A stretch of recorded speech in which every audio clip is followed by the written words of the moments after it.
Zee 24 तास एक पाऊल पुढे।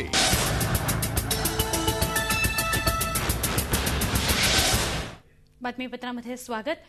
पावसाअभावी मराठवाडा दुष्काळाच्या खाईत सापडलाय। दुष्काळात होरपळणाऱ्या मराठवाड्याला खऱ्या अर्थानं मदतीची गरज आहे। शेती उजाडे, विहिरी सुकल्यात आणि पाण्यासाठी माणसं आणि जनावरांची तडफड सुरू आहे। राज्याच्या अन्य भागांमध्ये कमी अधिक प्रमाणात पाऊस पडला असला तरी मराठवाड्याकडे मात्र पावसानं पूर्ण पाठ फिरवली आहे। राज्य सरकार दुष्काळावर उपाययोजना करतंय।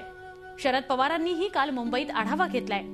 शरद पवार दुष्काळग्रस्त मराठवाड्यासाठी काही करतील अशी आशा इथल्या नागरिकांना लागून राहिली आहे।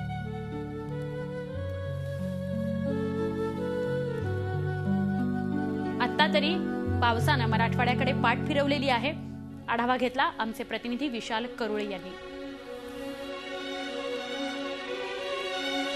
ऑगस्ट महिना उजाडलाय, मात्र मराठवाड्यात अजूनही पावसाचा पत्ता नाहीये। सूर्य आग ओकू लागलाय, त्यामुळे असं वाटतंय की हे पावसाळ्याचे दिवस आहे की उन्हाळ्याचे दिवस आहे। लोकांच्या घामाच्या धारा वाहत आहेत। भर पावसाळ्यातही मराठवाड्यात बिलकुल पाऊस नाही आहे। मराठवाड्यातली सर्वच धरणं आता आटली आहेत, तलावही आटलेले आहेत। शेतींचंही पावसाअभावी प्रचंड नुकसान झालंय। लोकांना पाण्याचा प्रश्न सतावतोय। औरंगाबाद सारख्या शहरातही आता 3 दिवसाआड पाणी पुरवठा होतोय, तर ग्रामीण भागात अजूनही 550 टँकर नी पाणी पुरवठा सुरू आहे। ग्रामीण भागातली नद्या, नाले, विहिरी पूर्णतः कोरडे झाले आहे। लोकांना पिण्यासाठी पाणी नाही, त्यात शेतीला पाणी कसं देणार हा प्रश्न पडतोय। आपण ढगांकडे पाहू शकतो, ढगातही बिलकुल असं वाटत नाहीये की पाऊस पडेल। आकाश एकदम निरभ्र आहे, साफ आहे, कुठेही पावसाचा पत्ता नाही आहे। सूर्य आग ओकवत लागल्यामुळे असं वाटतंय की उन्हाळा मराठवाड्यात सुरू झालाय। मराठवाड्याची अशी भीषण परिस्थिती झाली आहे।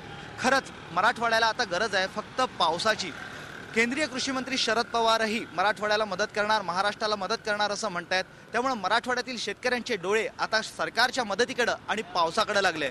पाऊस पडला तरच शेतकऱ्यांचा पिकाचा प्रश्न सुटू शकतो आणि मराठवाड्यातील जनतेचा पिण्याचा पाण्याचा प्रश्नही सुटू शकतो। झी 24 ताससाठी व्हिडिओ जर्नलिस्ट मोहम्मद तौकीबसह विशाल करोळे, औरंगाबाद। झी 24 तास एक पाऊल पुढे।